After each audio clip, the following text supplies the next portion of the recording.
Hey everybody, welcome back to part 2. We just finished part 1 about the Mifflin House, and now we're moving on to part 2. So if you didn't tune in for part 1, you can find us on Facebook Live or YouTube, which is where this episode will also end up. So I'm Dami. I'm Jamie. And we are going to start talking about the Mifflin House again. So the property is a part of original 118 acre tract of land. So that's a lot of land for this property, and it goes all the way back to the founder of Wrightsville, who was John Wright. And he left that property to his son, James Wright. And his daughter, Susquehanna Wright, then inherited the property back in 1788. However, she lived in Lancaster County with her family. During that time, they rented the land to a tenant farmer. His name was John Newcomer. He lived in a tenant house that's actually in between where the farmhouse is and where the barn is. It is no longer there, but it was inhabited for about 100 years. They provided shelter to him and then a number of other people that we're still trying to conduct research on. You don't see it here today because it was sold and moved in the early 1990s and late 2000s.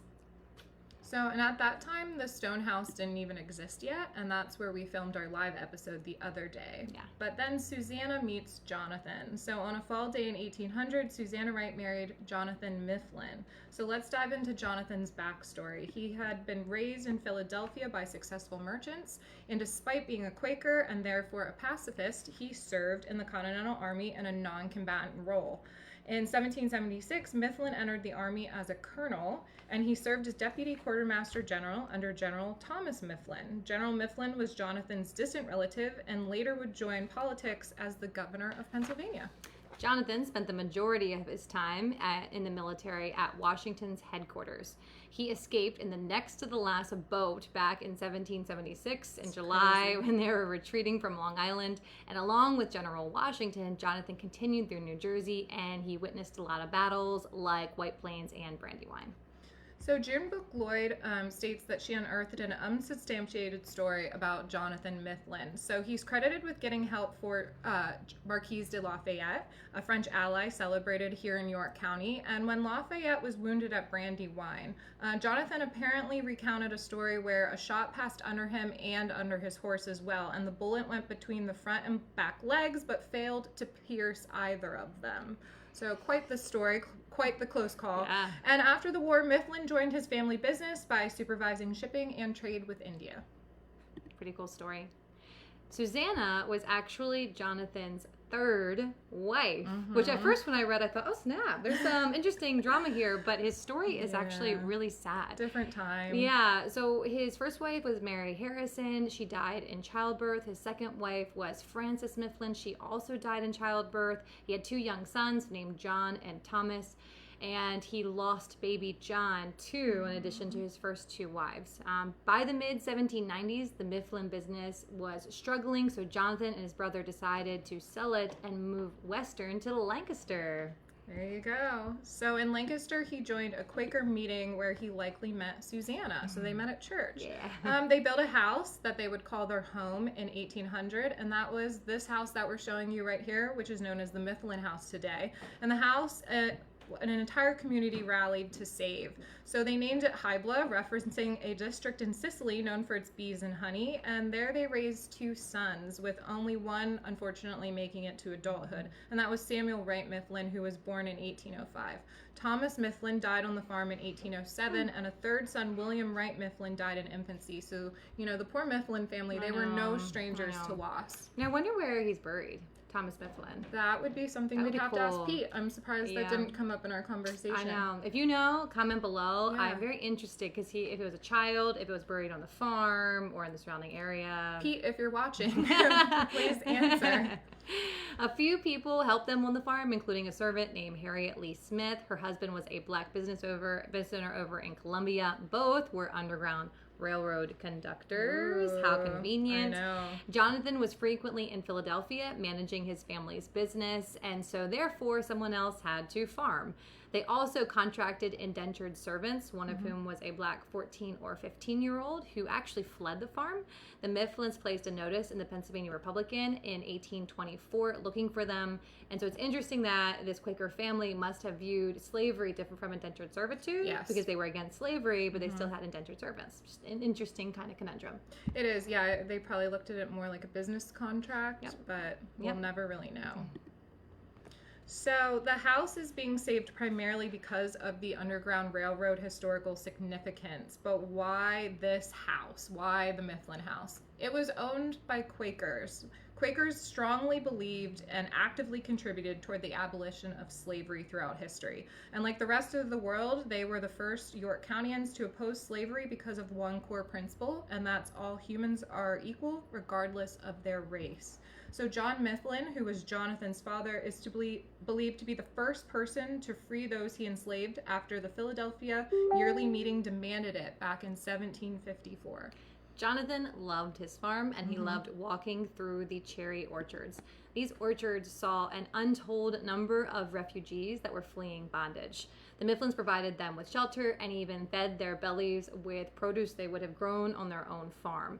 They also linked the freedom seekers with the next stop on the Underground Railroad, which would require a lot of trusting souls, both the person that was fleeing, but also the person that was helping, because in this case, their lives were on the line. Because even though they were good-hearted helpers like the Quakers and the Mifflins, as we know, York County was generally not a friend to those formerly enslaved. Right. And for those freedom seekers, if they attempted to cross the covered bridge unassisted, their journey to freedom often ended there. One night, a group of 5 individuals bypassed the Mifflin House, and when they came upon the toll house, men looking for escapees were already waiting for them. 4 of them were captured, and the 5th jumped over the side of the bridge, landing in a coal pile. So he climbed into the bridge towpath, where he snuck across the river into Columbia, and Stephen Smith, who we often pull research from, not Stephen Smith. Same name. Different dude. It's one of those days.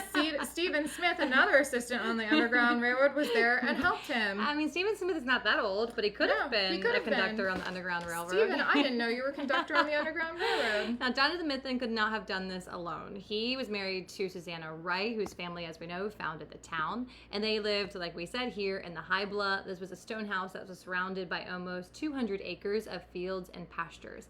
At its height, this estate encompassed a spring house, a barn, and many other outbuildings, such as a pig and sheep house. My little formatting got cut off there.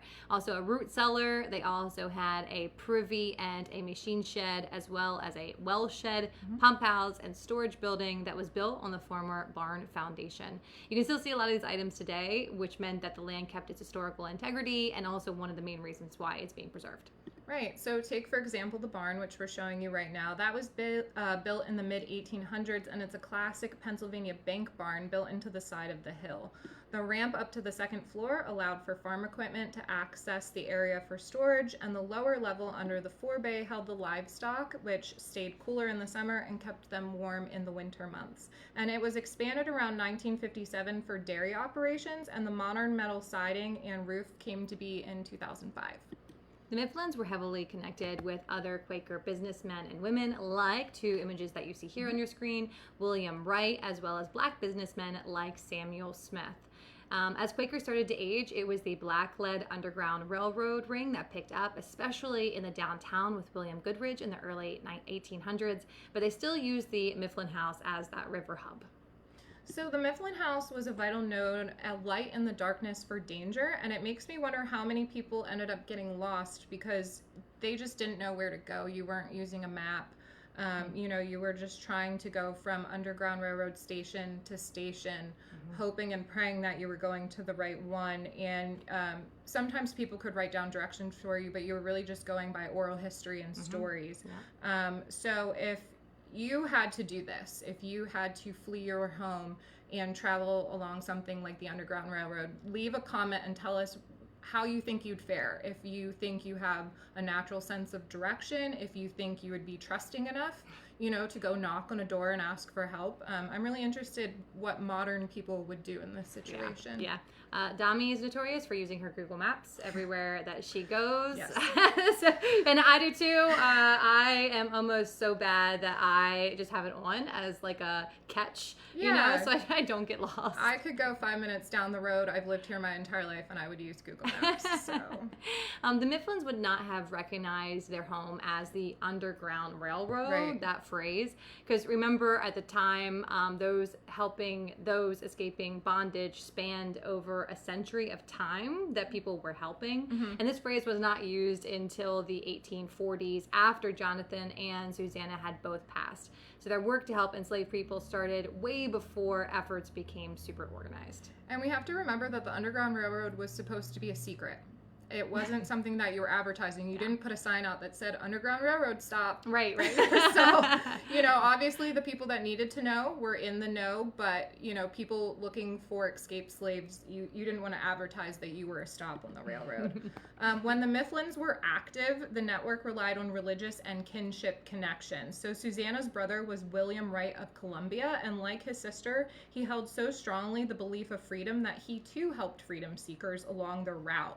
The Mifflins would safely lead them to the river's edge, where they would meet an oarsman named Robert Loney, and he rowed them across the river at night. And the Mifflin House project has plans to recreate this trail for modern day people, and you can follow it yourself one day once it's built, so you'll be able to go from the Mifflin House down to the river. I offered to be the oarsman on the boat. Pete said maybe. So who knows? Maybe one day I will be able to row you to Columbia, and we can experience it together. Yeah, I'm so excited for this trail because it's my two favorite things, history and nature merging. Very cool. So I get to walk outside, walk down to the river, experience that, and also celebrate history. And they're going to do it the right way. Right. Oh, yeah. Yeah, I have a lot of respect for Pete Mealy and Mark Platts and all the group down there. They are very impressive.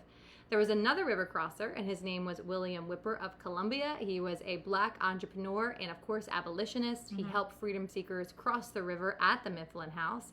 And it was there in Lancaster that many families felt safe, but not really here in York County. Susquehanna provided that last geographical barrier between them and freedom.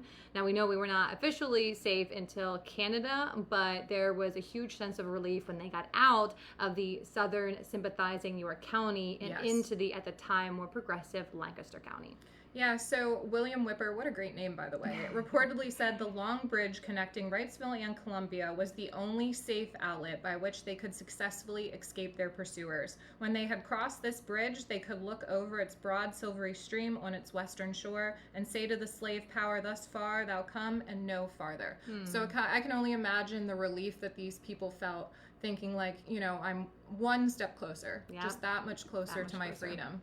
So it makes us think about Samuel, who was Jonathan and Susquehanna's only living son. He wrote of a time that he found 13 freedom seekers hiding in his house. And so it made us think about, where did he hide them? Did he hide them in the basement? Nope. Did he find them in the barn? Nope. How about the attic? Nope. It was actually the parlor. Like, that is where his family hid freedom seekers, which I think was a little risque. They did shut the shutters, which was good. But it also denotes a sense of equality, that we're not going to stuff you somewhere. You're almost like a guest, and you're staying in our parlor. It was in 1840, and his father still lived in the house. His mother had died the decade earlier, and so Samuel remembered seeing two families of men and women and children, and he, I guess, must have made an impact, because then he also continued down the Underground Railroad supporting that. So the family stayed there until the weather was clear, and then they went to cross the river. That's an amazing family. Honestly, that's fantastic. I don't know if I'd hide them in my parlor. I might put them in like a spare bedroom. Yeah. So even after Jonathan and Susquehanna's death, Samuel helped freedom seekers at his home. There was a Black Baptist preacher named Perry Wilkinson who had been on the run for days, traveling only at night and spending his time silent and in the woods by day.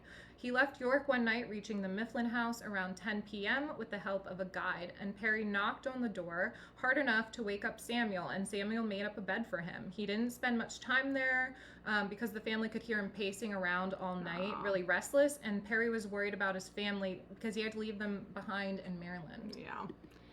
After his enslaver had died, Perry Wilkinson learned that the widow had this intent to sell him. So quickly he made the very difficult decision to run. He was already away from home at the time. He was traveling on the boat between his enslaver's wharf and Baltimore.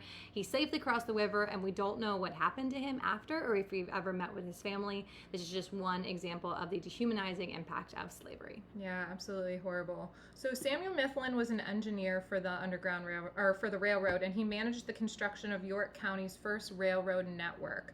He lived there with his wife, Elizabeth Brown Martin, where he had 4 children, but he wanted more from his career, and he left York County and he sold the property to Jacob Huber in 1850. And Samuel would occasionally return home to visit Hybla.